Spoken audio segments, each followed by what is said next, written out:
They want us there, and we'll be there. We're going to get good work. Dan Campbell at day 3 of Lions training camp. The team over clickoutdetroit.com is actually going through his press conference right now. They're going to have even more. Also, we are just a week and a half away from seeing the Lions actually in game action.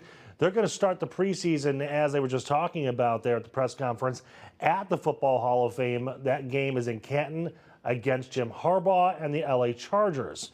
You can watch that game July 31st right here on your Local 4.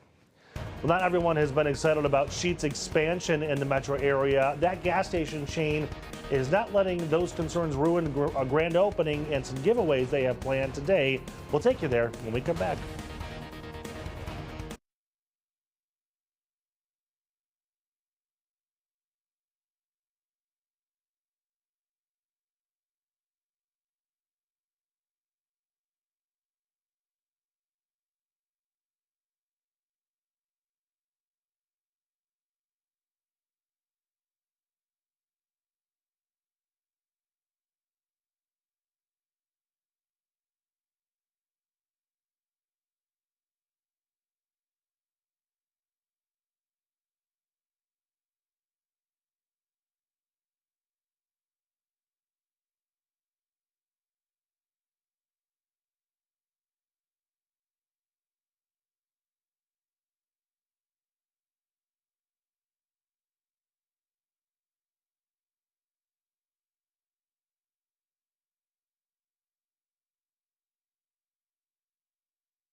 Welcome back to Local 4 Live. Let's take a live look at the stock futures board this morning. Investors are hoping the S&P 500 and NASDAQ go up after dropping yesterday. This week is big for companies, sharing how much they're going to make in the second quarter. So far, more than 60 companies have reported, and most did better than expected.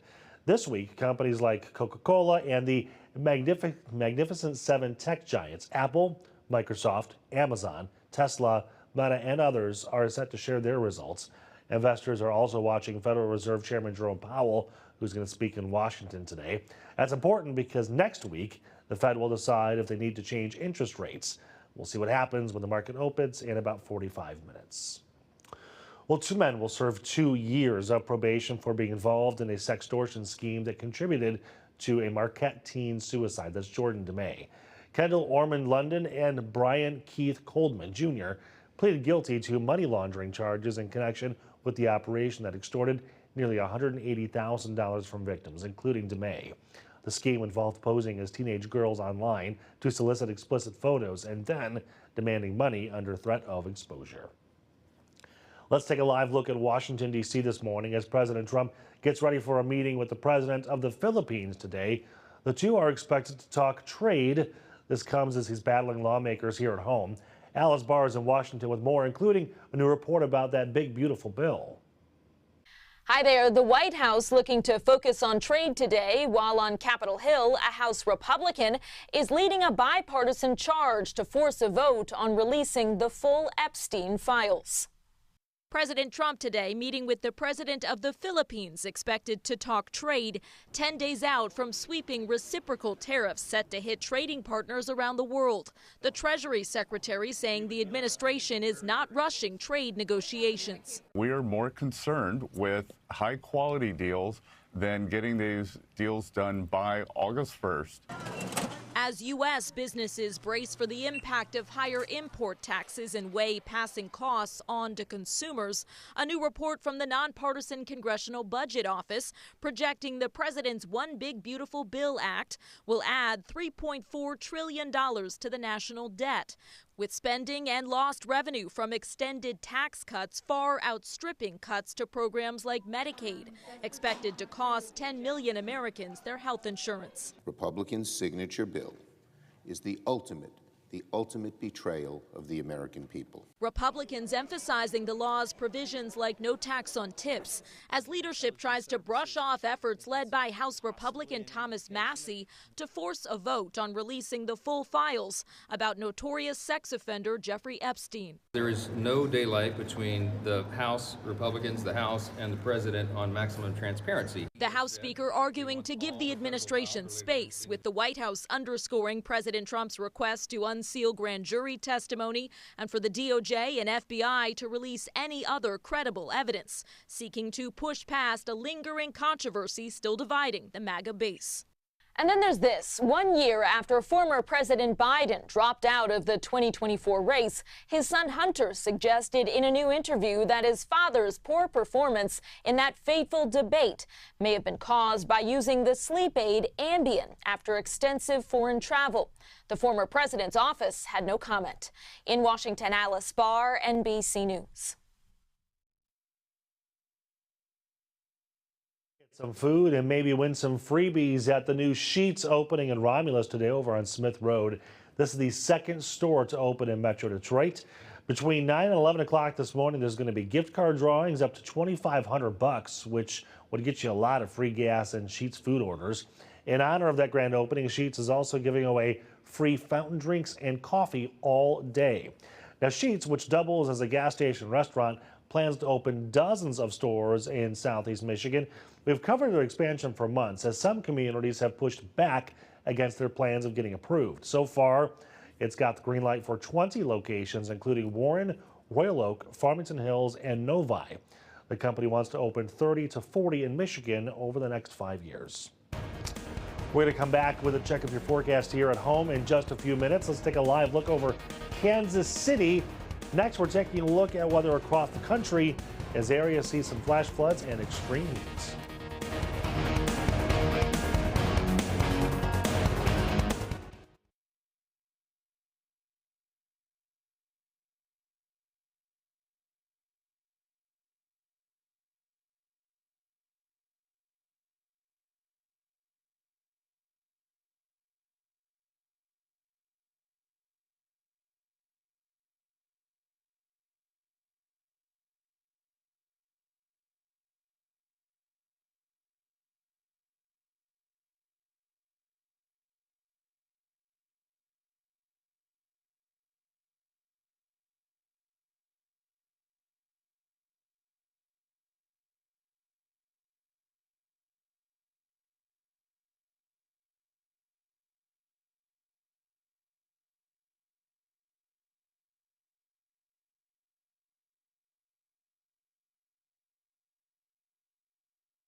Well, FEMA's urban search and rescue chief Ken Pegaric has resigned after more than a decade with the federal agency. Pegaric says he is going back to the Philadelphia Fire Department. That announcement comes after deadly flooding in central Texas earlier this month. FEMA has been under fire ever since that July 4th disaster for the delayed response.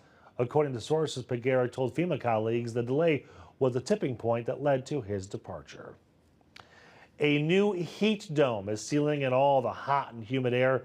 It's about to settle in over the nation. Chicago is just one of the cities that could reach their highest temps of the year. Humidity is expected to drive the heat index, or how actually hot it feels. That's going to reach dangerous levels for millions of people.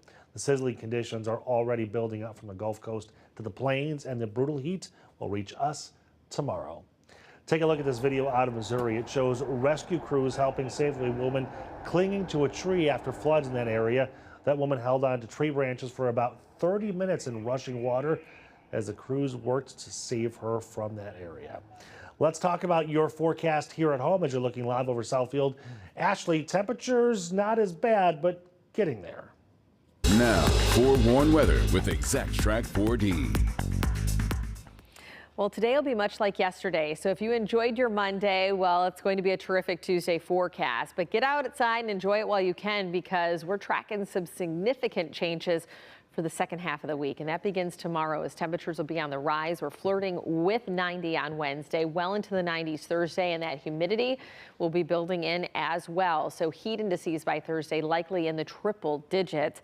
And when you get that heat and that humidity, well, that creates instability and you get storm chances by the end of the week. So hourly forecast today, likely topping out in the low 80s, starting off with an abundant amount of sunshine, but a few clouds will mix in by late afternoon, early evening, but still overall the sun winning out.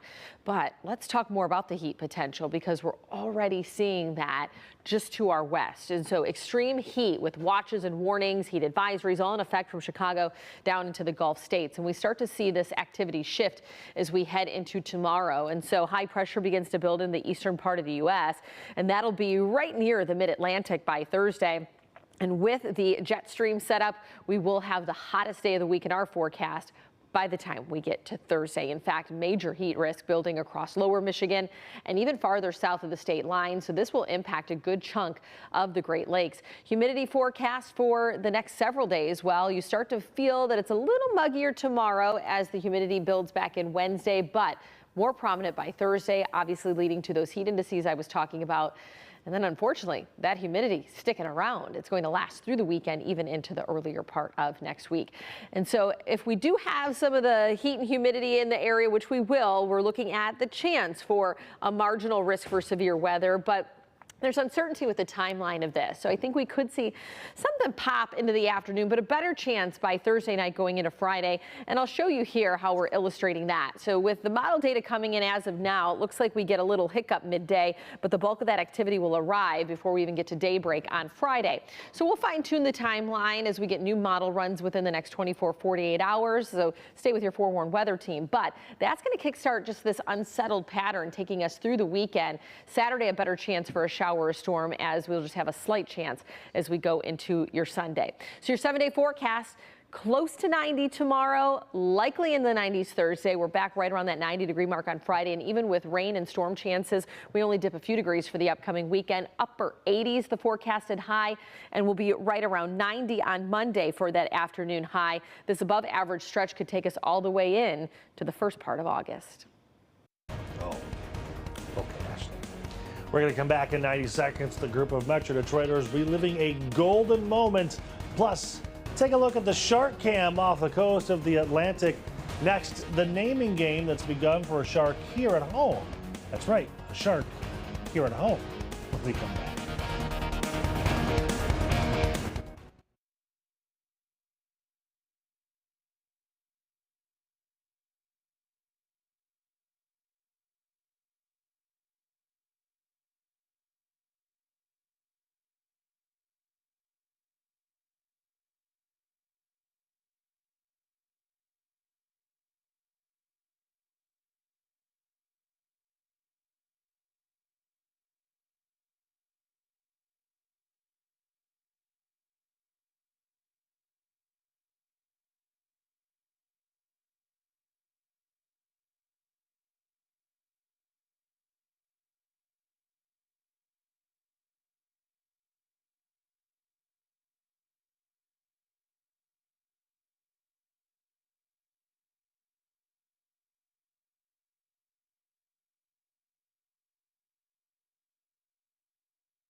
Welcome back to Local 4 Live. It is Shark Week, and we need your help to name a new shark. Now, this hound shark just arrived at the Sea Life Michigan Aquarium at the Great Lakes Crossing in Auburn Hills. He's a rescue and is at least 5 years old. Now, all last week, we asked your suggestions on what his name should be. You definitely came through with your best dog, shark, and hound puns. So right now, you can vote for your favorite name over on our website at clickondetroit.com. You can scan that QR code. Here's some of the top ones so far. Elvis, Bowser, Huckleberry, or maybe we go with like a Detroit sports name. We can do Steve Iserfin, Spencer Torkelfin, or Tarek Scuba. See, so many good ones to choose from. Voting is open through noon on Thursday. We're going to announce the winner right here on Local 4 Live on Friday. A Metro Detroit dance group will be featured on America's Got Talent tonight. The Funketeers will relive their golden buzzer moment. This Inkster group wowed the judges during auditions last month and got that golden buzzer from Terry Crews. That allows them to skip some rounds of competition and go straight to the live shows in August. The seasoned dancers have been performing together on and off for 45 years. Our Victor Williams talked to the group about their experience and raising the bar for what's next. Being the age that I am, I never thought I'd see this. Back in our younger days, yeah, but now we doing this at a high level still. It's all God, you know, and it's very wonderful. Originality has always been our niche. You know what I mean? We do what we do, we just do it well. We try not to compare too much, we don't get intimidated by others, we just do the Funketeer, and it has gotten us this far. Well, you can watch the Funketeers right here on Local 4 during America's Got Talent at 8 o'clock tonight. Well, you won't believe this catch. Take a look here. Angler Carty Carlson from Newport set a new state record with his catch of a 64-pound flathead catfish. This huge fish is 45 inches long. The catch beats the previous record of a 53.35-pound catfish caught in 2022. Michigan recognizes state record fish by weight, requiring certified weighing and biologist verification. I said out loud to myself, what did I hit? So, I fight the fish for a good 6-7 minutes probably. It runs all the line out of my bow, start pulling it back, wraps me up. I feel the arrow kind of start to rip, and I'm letting the rope kind of slip through my fingers like drag would be on a fishing reel, so that it wouldn't just rip straight out when it did the initial run. But once I got it in close enough, I kind of seen how big it was. Cody is just so nonchalant about this, just hanging out. If you want to check out the full list of state record fish in Michigan, you can visit our website at clickondetroit.com. Well, much more news ahead in our next hour here on Local 4 Live. Have you heard the term summer melt? It has nothing to do with the weather and everything to do with college. Experts say as many as 20% of college-bound students don't actually show up for their freshman year.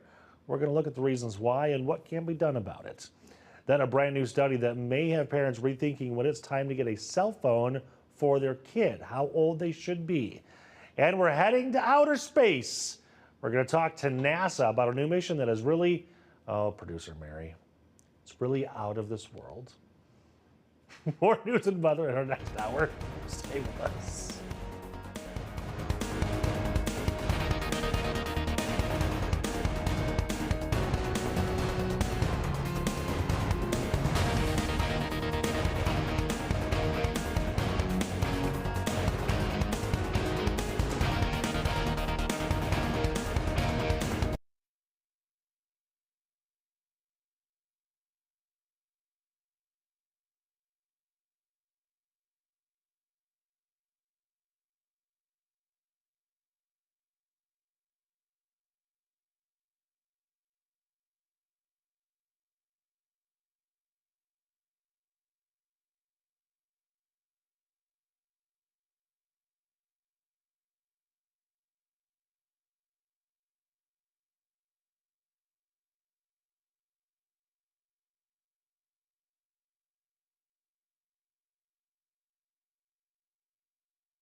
downtown Detroit. Local 4 Live starts right now. Welcome to Local 4 Live, everybody. I'm Nick Monticelli. In our next hour, we're having conversations about the news, bringing you information on the stories that we'll have you talking today. Now, this is what we're working on for our next hour here on Local 4 Plus. We're going to talk about something called the summer melt. Even though temperatures will be brutal in the next coming days, it doesn't have anything to do with the weather. As you look live at U of M, summer melt focuses on students heading to college and then they just don't show up for their freshman year. We're going to figure out why. Director Michelle's already shaking her head. Better not be her daughter. Exactly. Then it's a conversation happening in so many homes. What's the best age to get your kid a cell phone? A study out this morning may have you rethinking that purchase for anybody younger than 13. And we're heading to outer space to chat with NASA about a very important mission set to change the way we collect info from outer space. Let's take a look at some of your headlines this morning. Brand new, we just got a look at how GM did financially in the second quarter. The automaker is reporting lower profits and sales, but still topping expectations because they dropped the expectations. For the 3 months ending on June 30th, GM earned nearly $1.9 billion. If you have stock in that company, that's $1.91 per share. Now, revenue dropped, but did top Wall Street's estimates. In May, the company lowered its profit expectations because of tariffs. In a letter to shareholders today, CEO Mary Barra says electric vehicles will continue to be a priority for GM. Also happening today, the man accused of trying to open the door of an airplane heading to Michigan is now facing federal charges. Last week, a flight from Omaha to Detroit had to be diverted to Iowa after Mario Nick-Prelage allegedly tried to open the door of the plane. Nick-Prelage was facing local charges in Iowa. Those have been dropped, and now there are federal charges instead. Let's get to your headlines this morning. Today, the mother accused of attacking a foster family will head in front of a judge. We've been following this story for 8 months now, since a foster family was attacked on New Year's Day at their home in Washtenaw County. The biological mother and 2 others are accused of killing Jennifer Barnhart and her father, Stevie Ray Smith. Priya Mann has the shocking details we know about the case and what's happening in courts. Siobhan Vincent will be in court at around 1 o'clock this afternoon. It was her biological daughter who was in this foster family's home in Northfield Township when this horrific attack unfolded. Here's what we know so far. Keith Finley and Gregory Callan are both charged with murder and kidnapping. Siobhan Vincent was also charged. Her daughter was living with the foster family. Police say on New Year's Day, the 3 suspects drove to the foster family's home in Northfield Township. Police say the men killed the foster mother and her dad and then kidnapped 2 children.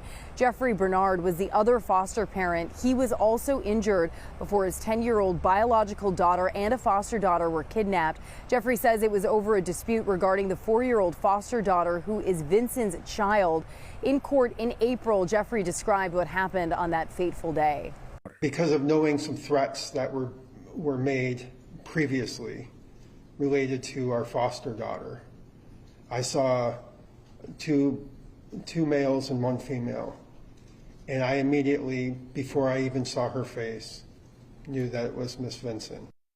And police were able to rescue both children. Vincent will be in court in Washtenaw County at 1 this afternoon. I'm Priya Mann, Local 4. Oakland County. This is happening after stranger danger reported by Bloomfield Township Police. 2 kids were out walking and on their bikes when 2 men in an older dark pickup followed them home. That car was last seen in the area north of Maple and west of Chesterfield. The kids told their parents when they got home, and the parents called police. Anybody who knows anything is asked to call Bloomfield Township Police. Well, hate crime charges are coming after what happened to 2 same-sex couples outside of the MGM Casino in downtown Detroit. On July 13th, the group says they were waiting for their car in the valet area when they were approached by 2 men. One of them started hurling homophobic slurs. When the couples asked the men to leave, that's when the suspect started attacking. And when one of the couples tried to help, they also got hurt. He had struck her, she fell to the ground, she tried to get back up, and then that's when he knocked her out, and she was unconscious for 5 minutes. After she was knocked out, he hit her 3 to 4 more times, I want to say. I didn't do enough. I mean, I took several hits, but that's not, look at her. It's terrible.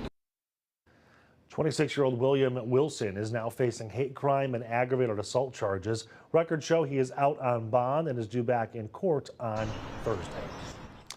Well, let's take a live look over Capitol Hill this morning. That's where some Republicans are joining Democrats to push for the release of unclassified documents in the Jeffrey Epstein case. They're working on a discharge petition which could force the White House to share these documents within 30 days. The petition needs 218 signatures, and Democrats would only need help from 6 Republicans. Some Republicans have already come out saying they would help get that measure over the finish line. House Speaker Mike Johnson says he will not act, claiming President Trump is already working to release that information. Well, have you ever heard of the term summer melt? Now, we're not talking about the temps that we've been experiencing or will experience later this week. This is a live look at the campus of Michigan State. Summer melt is when students accepted and enrolled into college don't actually start classes in the fall. Every year, between 10 to 20% of college-bound high school graduates just don't show up. There's many reasons for this, and I need to understand all of them and what resources there are to try to prevent this. So we have live in studio right in front of me here, Jill Marecki with the local nonprofit Detroit Regional Dollars for Scholars. Thank you, Jill. What in the heck is happening here? So this is a real thing. Yes. Why? Like, what you would think once you're accepted, enrolled, and you sign up, you're good to go. Not so much? Yes, correct. The bridge between graduating high school and getting to college in the fall is a big one, right? We've got a lot of time there, and there are many tasks that students need to complete, often without a support network to help them get there. They're busy, and the number of tasks they have to complete to actually get there are quite a lot. Okay, so let's kind of run through the list. What are these tasks that we're talking about? Yes, so they have to make sure they have their enrollment deposit in, attend orientation, register for classes, make sure they've got their move-in checklist, a whole host of financial aid components, and so forth. And, then hopefully, moving out, a lot of the family issues as well there. So is it just like an overwhelming thing where these usually 18-year-olds say, I'm out, I can't do this right now? Yeah, I think it could be a number of factors. What we've found at Detroit Regional Dollars for Scholars is students just need help supporting them through the process. So having somebody there by your side to navigate through all of those steps just helps ease any uncomfortableness and give you that boost of confidence so that you can complete all of those steps and make it to campus in the fall. I guess it kind of makes sense. I mean, I remember starting my freshman year and I had this overwhelming feeling of, where do I go? What do I do? Where's my mom? There's so much to navigate. I can understand why some people would just say, I can't handle this right now. Yes, there's many factors contributing to it. What we found, we start at the end of senior year. Go and visit with each of our seniors, say, congratulations on making it this far. Yep. You've made your decision. You announced it at our Suited for Success Decision Day. So excited. Let's not have that be summer melt. Let's turn that into momentum. And how do we do that? We've got to follow up with key touch points. So that starts after celebrating with them in class. Follow up with a survey. Hey, let's just double check. Does all of this still make sense to you? Are you still planning this? Or were you actually on the fence between Michigan State or maybe a community college? Let's talk through what does that actually look like. Yeah. So we do the survey and then follow that up with a call. Say, hey, it looks like you're a little bit off track. Maybe we need to have a conversation and talk through what might be holding you back. Because for each student, it's going to be different. Everyone has their individual plan. When do you start to see them go off track? Because it's a pretty short amount of time from graduating high school to moving away to college, or staying, but going to college. Yeah. It's really, somewhere in those summer months. And we have that decision day in April or around May 1st. Okay. And so that's when they're super excited, ready to graduate high school. And then kind of there's this gap of all right, now you've really got to hit the ground running to get all of those pieces. Yeah. So we have that high school meeting in May. We follow that up with a survey to get the information. Then we follow up with the calls in July and August. That's what we're doing right now. And then we'll send a care package to all of our seniors or rising, first year post-secondary students to say, great job. We're so excited to see what you do. And then even following up once they get on campus to say, hey, have you connected with your advisor? Have you joined a club and so forth? So obviously you're going through all those steps for the kids that are in your program, but this really can apply to anybody, right? Yes. Yes. Yeah. Okay. I'm sure there's a mental health component here of maybe just not feeling ready to go to college. Is there also sometimes a financial component where they realize we can't afford this right now? That could be. So definitely encourage students to fill out the FAFSA, that's the free application for federal student aid, as soon as possible so that they can get their financial aid package back from the institution. I highly encourage all students to meet with their financial aid office to really check in, make sure they understand what their financial aid package and what they're responsible to pay for. And oftentimes those financial aid officers at the institution they're attending can be so helpful in explaining that, helping students and families to find other resources if they need to, applying for scholarships and so forth. Right. Okay, we're going to take a quick 90-second break. Stay with me. We'll be right back after this.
Welcome back to Local 4 Live. Back again with Joe Marecki with the local nonprofit Detroit Regional Dollars for Scholars. We asked about the financial part.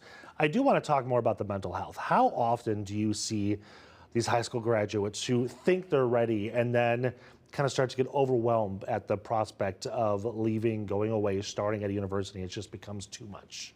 Yeah, I think that everyone faces some sort of mental health capacity issue. So for our students, we really start that young. So when we start with our students in 10th grade, that's an intentional part of our programming to start building that confidence and their leadership skills. So stepping out of their comfort zones, that's really a lot about college access. Is just, opening their eyes to the opportunities that are available to them and really empowering them to make those decisions and take that next step, whatever it may be for them. So I think it's something we all deal with, and just there are skills and resources available to support people through that. Speaking of making that decision, there's been a lot of conversation about, is college even right for me? And we've looked at skilled trades and training programs, and for some high school graduates, that's the way to go at this point. Yes. Yeah, so for our program, we support our students in whatever post-secondary pathway they choose. So we have about 90% that enroll in a program right after high school graduation. About 65% of our students will say, I want to do the 4-year route. 35% will say, I want to do a community college or a trade school. So whether that's cosmetology or welding, that's their path. And so we'll support them with our scholarship and support no matter what pathway is right for them. So can you kind of back up a little bit and explain to people what the organization does and what schools you're in and why? Yeah. So Detroit Regional Dollars for Scholars is a local college access and success nonprofit. We started back in 1990 at Willow Run High School. And really saw that there was a need for more students going off to post-secondary education. So we expanded across the region in 2012 and are now at 16 high schools in 5 counties of Southeast Michigan. Wow. Yeah, and so it's really just to empower and support students to succeed. So we do that through targeted programming beginning in 10th grade and continuing all the way until they earn a degree. So our support is long and continued, and we just really want to see our students succeed. So are you there on a support and kind of guidance role, or are there scholarships available as well, or both? All of the above. All the above, okay. Yeah, so we're a free program to our partner high school students and families. We start with campus visits and field trips for 10th grade students and 11th grade students. We couple that with SAT prep and online tutoring support, as well as in high school, coaching workshops. In senior year, we do a lot of, full day workshops to really help seniors go through the process from applying to college, filling out the FAFSA, building some etiquette and leadership skills. And then finally, as I mentioned earlier, that big celebration moment when they decide where they're going off to college. They have a little signing event. Yes, yes. It's a little bit more fun than a signing event. They're like cheering on stage and breaking the house down. Yeah, it's a great time. Awesome. So, and then when they graduate high school, they do earn a $4,000 scholarship from our organization to help cover their costs. Gotcha. I do want to put your website there up on the screen so people can see it. What's challenging is that it's only students that are in these high schools that can be a part of the program, but schools can reach out to you and maybe join the program, right? Yes, yep, correct. I'm always happy to talk to, a high school principal or superintendent or a counselor or teacher at a school who wants to learn more and see if we can support, and if we can't, I'd definitely love to connect them to another organization as well. Because it seems like having somebody that's there dedicated specifically to helping students navigate, the last couple of years and trying to figure out what's next for them is crucial. I mean, guidance counselors are great, but having extra layers of support certainly can't hurt at all. Yes, yes. A lot of our partner districts, they just want to find more opportunities for their students. And I encourage that. There are many opportunities out there and many organizations that want to help, including ours. Awesome. Okay, Jill, thank you so much for coming in. Thank you for all the great work trying to get rid of the summer melt. Yes. All right, thank you very much. Thank you. All right, so from one summer melt to another, the temperatures in Metro Detroit. Ashley has your forecast next as we look live at Ford Field. We just heard from Dan Campbell a few moments ago on day 3 of training camp. He's going to reveal about Aiden Hutchinson's return, how he's doing when we come back.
Welcome back to Local 4 Live. It is day 3 of training camp for the Detroit Lions and what's been called the year of reckoning in Detroit.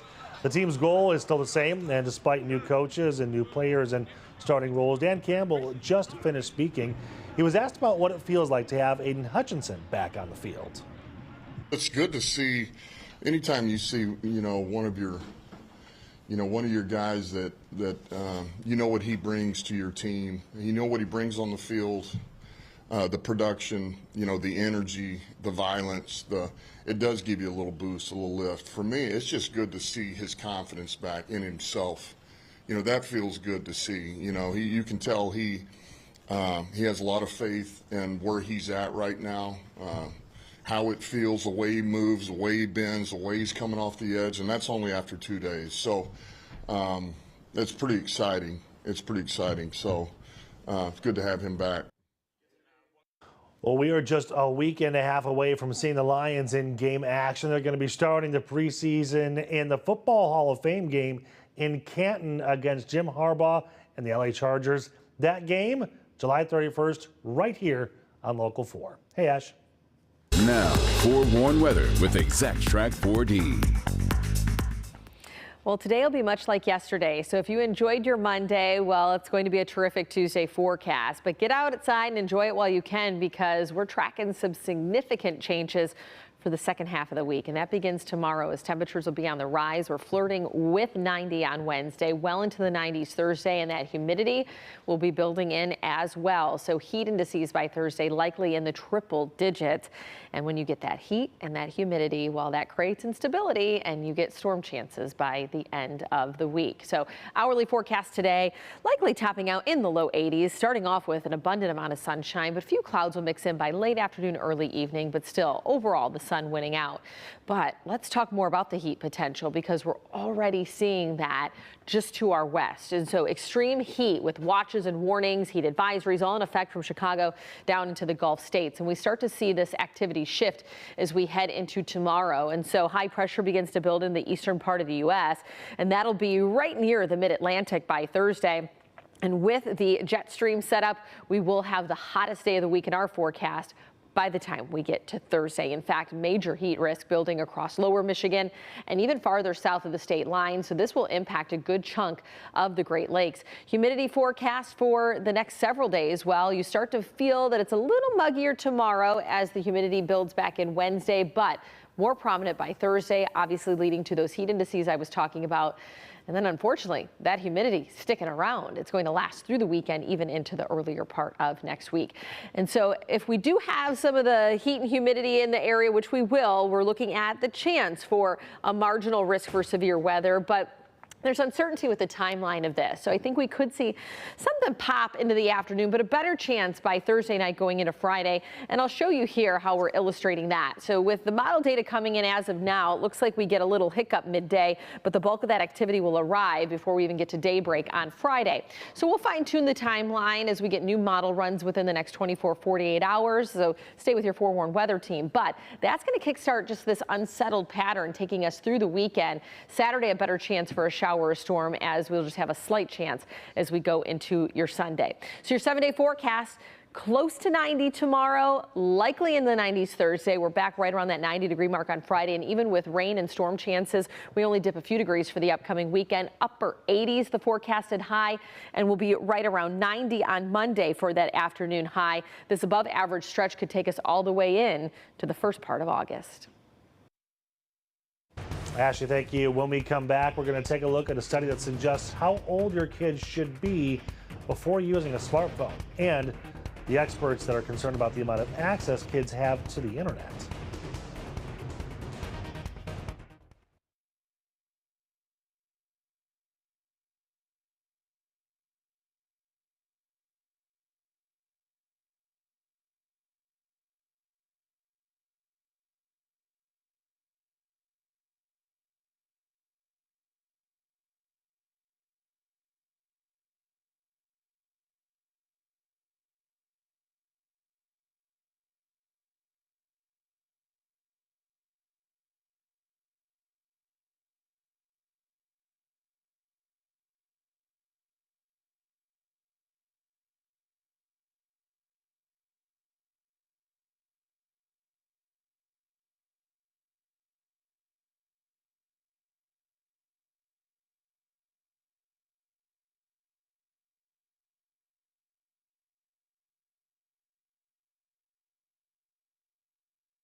Welcome back. Today, many around the world and in the entertainment industry are mourning the death of Malcolm Jamal Warner.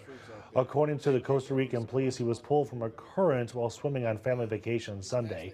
He co-starred in The Cosby Show as Theo Huxtable and went on to have roles in Grown-ish and the Wonder Years reboot.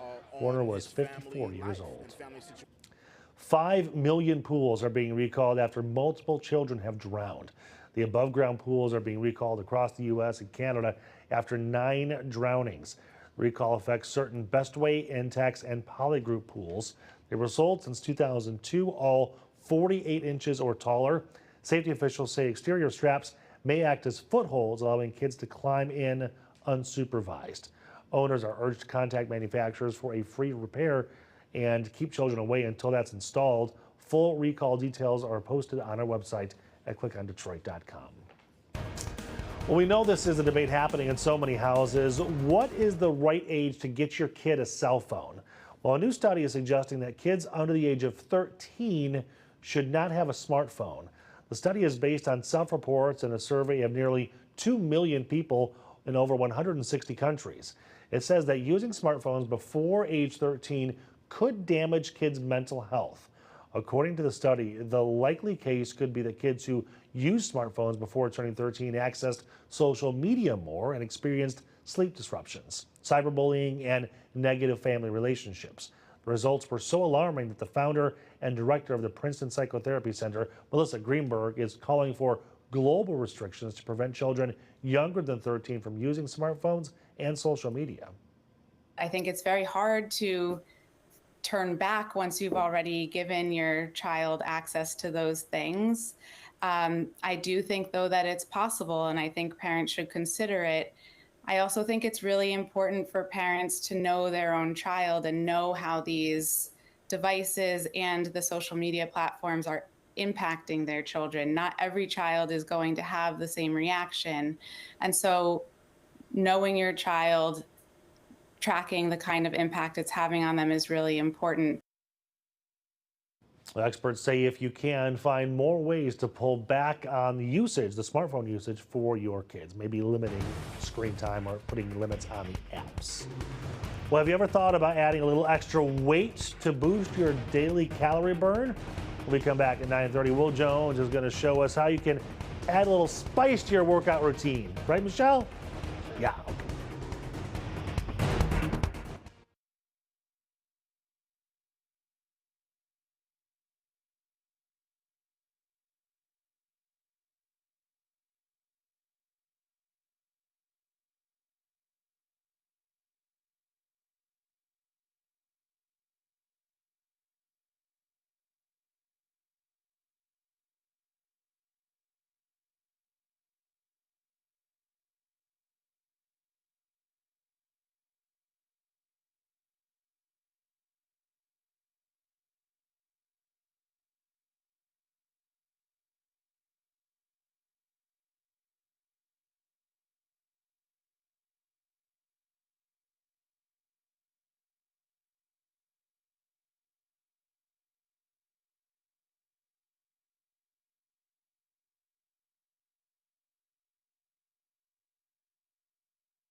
From downtown Detroit, Local 4 Live starts right now. Well, good morning, everybody. Welcome back to Local 4 Live. I'm Nick Monticelli. Thank you so much for watching. Let's take a live look at stock market. Just opened 5 seconds ago. As you can see, as I say every single time, very hard to get a basic idea of what the markets are doing and how they're going to react to news when you open 15 seconds ago. So we'll monitor this over the next couple of hours here. But we are coming off of a Monday session that saw both the NASDAQ and S&P 500 hit record highs before the closing bell. The NASDAQ ended up 78 points. The S&P 500 ticked up 8 points. The Dow slid back 19 points. Well, 2 men will serve 2 years of probation for being involved in the sextortion scheme that contributed to a Marquette teen's death, suicide, Jordan DeMay. Kendall Orban London and Brian Keith Coldman Jr. pleaded guilty to money laundering charges in connection with that operation that extorted nearly $180,000 from victims, including DeMay. The scheme involved posing as teenage girls online to solicit explicit photos and then demanding money under threat of exposure. Let's take a look at what's trending this morning over on clickondetroit.com. 2 Metro Detroit men were sentenced for stealing mail, according to court documents. In 2023, the 2 men robbed U.S. Postal Service carriers at gunpoint in Taylor and Northville. They demanded the master keys that can be used to access postal mailboxes in an effort to steal mail. The 2 were arrested minutes after that robbery in Northville. They each were sentenced to 7 years in prison. Well, have you ever thought about adding a little extra weight to boost your daily calorie burn? Just give me a second here. We're talking about wearing weighted vests. This fitness tool is back in the spotlight for its potential health benefits. Could this be right for you? Will Jones went to Livonia to try one out and got some expert advice on the pros and the cons of using one. I've seen people wear these out for a walk or for a run and never thought to give them a try. Now that I have, I am sold. But just like any fitness tool, weighted vests come with pros and cons.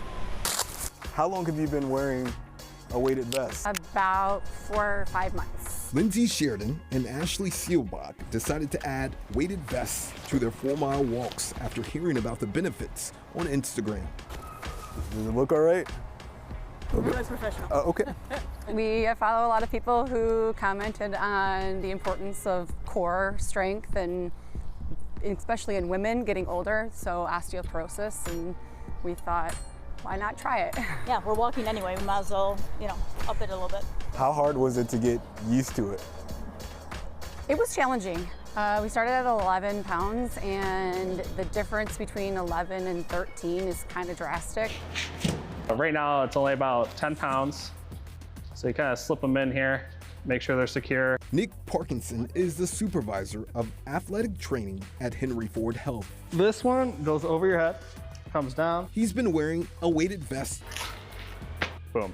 For some time. What people should know is they should approach it cautiously. Just make sure you're doing things kind of slowly and building up into the weighted vest and your exercises. Parkinson says weighted vests can improve bone density, core strength, and endurance. He shared some exercises you can do with it besides walking, such as squats, lunges, and push-ups. Let me see how heavy it is. Your turn, sir. Well, yeah, I feel the difference. I feel the difference a lot. 50, 51, 52, 53. Parkinson says weighted vests are not right for everyone, such as those who've had any lower body injuries. People should avoid them if you're coming back from injury. Again, talking with your rehab professional, talking with that healthcare provider that you're working with to see if it's appropriate for you. Lindsay and Ashley, who love to stay active, are glad they gave weighted vests a try. It might feel different putting it on. You feel silly. I think our first time we were like, are we gonna walk with our vests? And we wore them underneath sweatshirts out of we definitely were concealing it. Fear of people thinking that it was a weird thing. And now we openly wear them and are feeling more confident about it because we can feel the difference. Let's talk about costs. You can find them as cheap as 20 to 30 bucks and they go up from there. Parkinson says if you're planning to try one out, start with a lighter weight and then work your way up to heavier weight. Will Jones, Local 4. Then look who's here. Yeah. Will Jones, Local 4, with his weighted vest. How heavy is that one? This is 12 pounds. Okay. And surprisingly, it is heavy. When you first put it on, you're like, oh, this is not much. But when you start moving around, it feels even heavier. Yeah. All right. So how did the story come about then? Were you just kind of curious about what this was all about? Well, the producer here at the station, you know, sometimes they give us story ideas that they're seeing in their communities, and the producer noticed that people were wearing them. And then when she brought it to my attention, I noticed at my local Y that a lot of people are wearing them as well. And I've seen people, you know, walking their dog or just walking around the track with them on, and I always wonder, like, what is going on? Why are they putting those on? And then What is that thing? Yeah, exactly. I mean, it looked very intense when people are doing it. So once I was assigned the story, and they got one of these for me, and I've been trying it out, and I love it. And do you really? Yeah, and I think I'm going to continue to wear them during, like, walking my dog. I do a lot of walks with my dog. Yeah. So do you notice it like instantly once you wear it? I know you said that you kind of feel it. It's not that bad, but how long into a walk is like, okay, this is more than I thought it'd be? So when you put it on, you're like, wow. 10, 12 pounds, this really feels like a lot when you have it on, and compared to, you know, if you're doing dumbbells, you're just like 10, 12 pounds, not much. But then when you're 15 minutes, maybe even sooner on a walk, you're just like, you feel it in your calves and your core. And so it really has an impact, and you feel that you're doing more work while having it on. So I'm assuming that the goal here is to kind of exponentially increase weight loss. Is that basically how it works? It makes you work harder, so you're burning more calories. And then with bone density, this is supposed to strengthen your bone density. And for older adults who are at risk for bone fractures, this can help delay that or prevent that. Oh, no kidding. Okay, so what different weights can you get on? Like, how heavy can it get? You can go as light as 5 pounds, a couple pounds, to like 60, 70. 60 or 70 pounds? But you should not do that.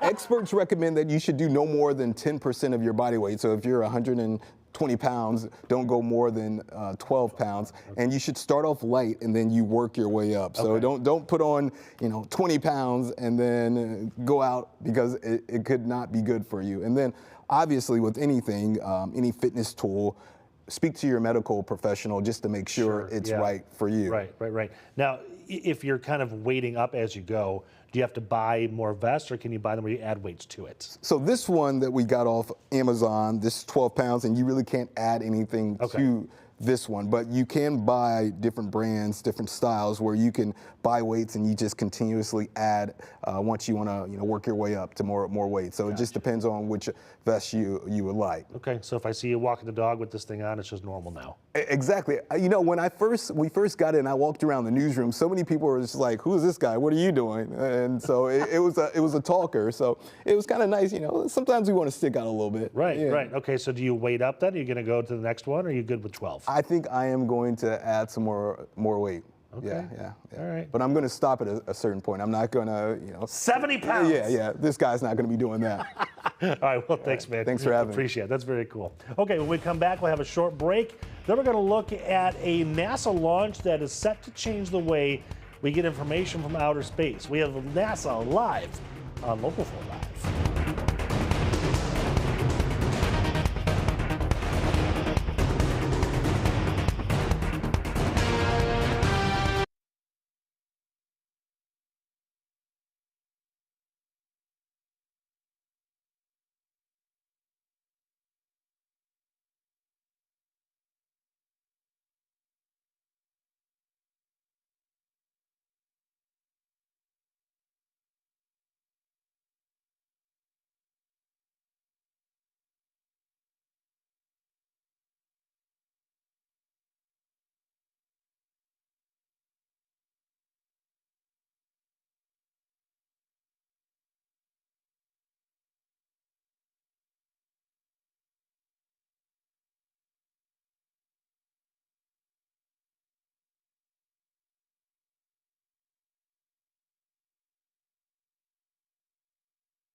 Welcome back to Local 4 Live, everybody. We are looking out in space this morning because NASA is about to launch a new satellite. Not just an upgrade, it is a total game changer for important information coming from outer space. This is called NISAR, and it is a first joint space mission between the U.S. and India. The satellite is very different than previous ones, mainly because of the amount of data it can produce. It can produce 80 terabytes every single day. And to break that down, the producers did some math, and we're like dividing decimals here. To equal that amount of data, you would have to stream 4,880 movies in just one single day. Joining me to talk more about this launch is Dr. Shangamitra Dutta, who's the program executive for this NASA NISAR project. Doctor, thank you so much. First of all, this seems incredibly complicated. Can you kind of explain to us in a very simple form what it is you're doing? Thank you. Thank you for having me. And I'm really excited to talk about the mission. It's an Earth-observing mission, and it's happening in collaboration with NASA and Indian Space Research Organization.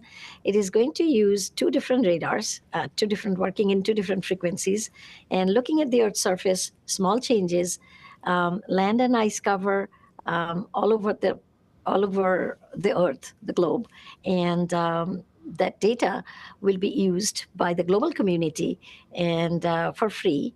And that is going to be a game changer because the amount of data it will be producing and how people can use it to their advantage. And we'll be looking at many different features, change features on the Earth's surface all the time. You talked about two different radars. That's essentially kind of, again, in layman's terms, like two different eyes that are much better than ours, right? Yes. It's interesting because the two different radars have two different frequencies. One was built by, has been built by in the NASA Jet Propulsion Laboratory, and the other has been built by India, one of their space application center. And these two radars will be working simultaneously. And this is the first. We are having a satellite. We are flying a satellite with two radars working in two different frequencies, simultaneously taking data. And this information from two different frequency radars will give us information that could be used for reducing the data, understanding the algorithm, and how we can use it to the advantage of societal benefit or infrastructure management, disaster responses, so anything. So it's going to give us wealth of data, and that can be used to the benefit of everybody globally. Wow. Okay, so I was reading kind of through what the project goals here are, and so you're going to be able to track subtle changes on Earth's surface down to the centimeter. What kind of things are you looking for in tracking? Well, we'll be looking at, for example, there's flood, there is melting of the glacier, and there is forest fire, there is volcano, earthquake. So anything that changes, deforestation, so anything that happens on the Earth's surface, how that is going to affect our lives. And for example, soil moisture, vegetation, crop growth. So that can give us, like, for example, food security, connected with food security, infrastructure management, bridge collapsing. So how we can use our sorry, I just blanked on that particular word. Sorry, did I hear that I can redo it? Yeah, sure, go ahead. Okay. Give me the question once again, sorry. That's okay. Well, we are live, so and you answer the majority of it, which is fine. What I wanted to ask you is, how big of a breakthrough is this, and how excited are you and your colleagues to be able to pull this off? Well, it is a game changer because it produces a lot of data, and it's looking over at any surface changes. And that could be a volcano, but that could be a natural disaster like floods, earthquakes, and also soil moisture. And it's going to look at the crop growth. And that is connected with food security. It's connected with melting of glacier, sea level rise, how the shoreline is changing, how the earthquake, how we respond, disaster responses. So anything that we do for the benefit of the society, that's very exciting. And this is for the first time we are able to do it with this mission. Gotcha. Just out of curiosity, obviously you can track changes you're seeing. Will this help you be able to better predict changes that are coming as well? Sometimes we can, because, for example, looking at the soil moisture, looking at the land topography, we can think about whether it's a flood-prone area, whether it can happen. And similarly, when the earthquake happens, the magma under the earth crust, it's changing. Small changes are happening.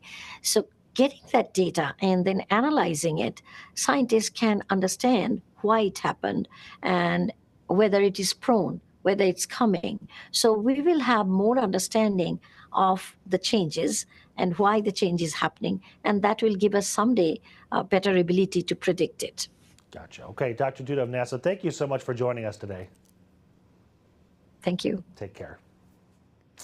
All right, well, how do you feel about heat and humidity so intense it feels like it's above 100 degrees? Like it or not, it's coming. Ashley's forecast and some storms next.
Now, forewarned weather with Exact Track 4D.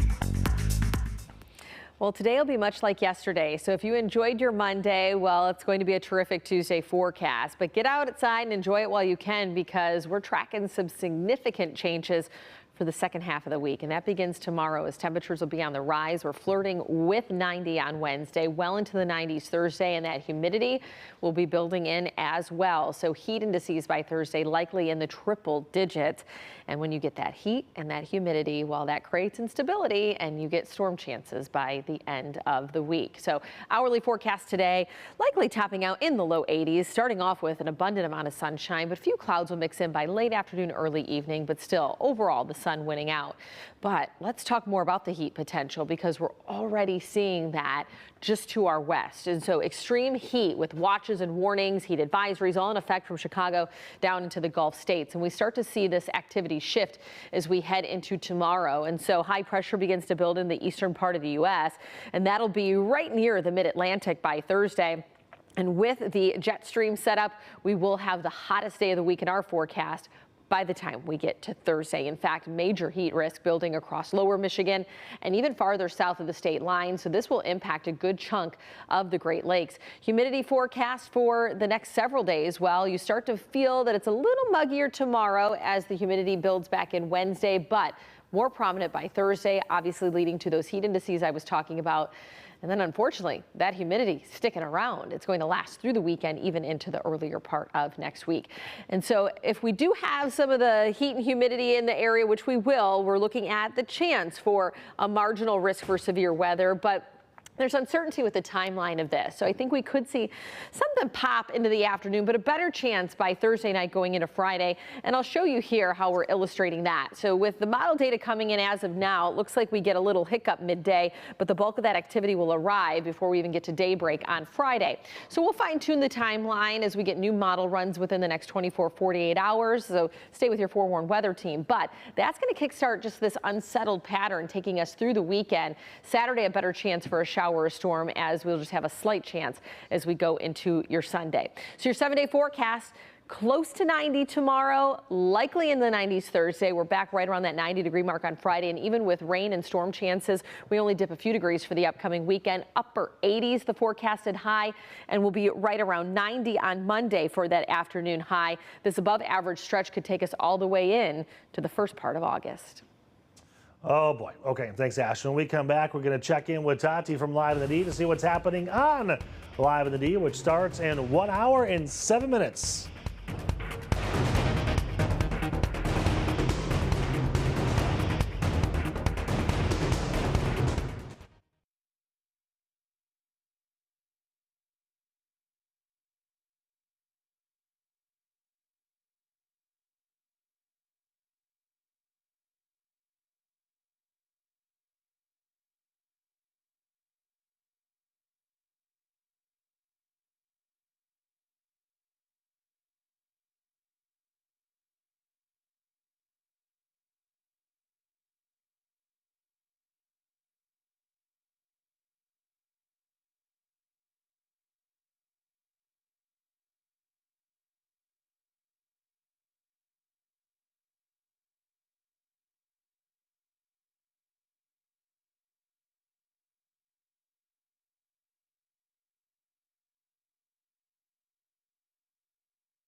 Shark Week, and we need your help to name a new shark. This hound shark just arrived at the Sea Life Michigan Aquarium over at Great Lakes Crossing in Auburn Hills.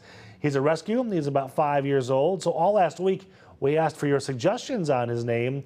You came through with your best puns. Now you can vote right now over on our website at clickondetroit.com. You can also scan that QR code right there. Here's some of the best ones so far. Elvis, Bowser, Huckleberry, or how about Josh? You know, like Josh, but Josh. Maybe you have to see it if you write it. I don't know. Oh, we can go with the Detroit sports theme, like Steve Eiserfin, Spencer Torkelfin, Tarek Scuba. So many good ones to choose from. Voting happening right now through noon on Thursday. We're going to announce the winner right here on Local 4 Live on Friday. All right, so Tati is here from Live in the Deep. Do you remember you had like a huge span that we were missing a co-host? Yes. And then you got a co-host? Yep. And then she went away? Yes. Yes. Kimmy had her baby Friday night at 10 p.m. Yes, so Brooklyn, right? Brooklyn. She was literally at work all day. And she was kind of like, I was like, I think this baby is coming. Wait, she was here when she... No. She was here. She worked all day. Okay. Thank God. That would have been maybe good for ratings, not good for me. Right. Because I was paranoid. I was like, I need her to just have the baby and be okay. So she had the baby, worked all day, went home and had the baby. That's so cool. Isn't that amazing? She's so adorable, too. She's something. Her baby is so cute. Yeah. She's so cute. Okay, what do you got today? So today is a packed day. We've got Local 4 lifestyle editor John Jordan will be joining us. And we have something that we're going to talk about that has to do with crudité. Crudité. What's crudité? You know, cut up veggies, veggie and dip, basically. Oh, I'm thinking like charcuterie. No. Or charcuterie would be good too. I'd say to come and join us. So we've also got the Arab You always have American. the best food. We do. Yeah. We're very fortunate in that sense. Yeah. You don't go hungry on Live in the Deep, but feel free to come upstairs and hang out with us. Okay. So John will be here, and then we've Yep. also got the Arab American Chaldean Festival, which is Okay. happening this weekend in Hart Plaza. Very cool. Yep. Super important part Yep. of our summer. Yep. Look forward to it every year, Yep. so we'll have them in and we'll talk Yep. about that. Okay. And then plenty of other incredible conversation. My co-host this week is Jason Magic, comedian and magician. Probably keeps who you is on a your friend of toes, the show. doesn't he? Let me tell you, I never know if he's like teasing me or if he's serious. I used to be afraid of him. Oh, now you just go with it. Now I'm just good. Yeah, right. We're good now. Okay, Live in the D starts in 1 hour and 3 minutes. Are you ready? I'm ready. Ready. Okay, thank you so much for joining us here on Local 4 Live. More news, weather, and so much more on Local 4 Plus. And as always, like Detroit.com, make it a great Tuesday, everybody.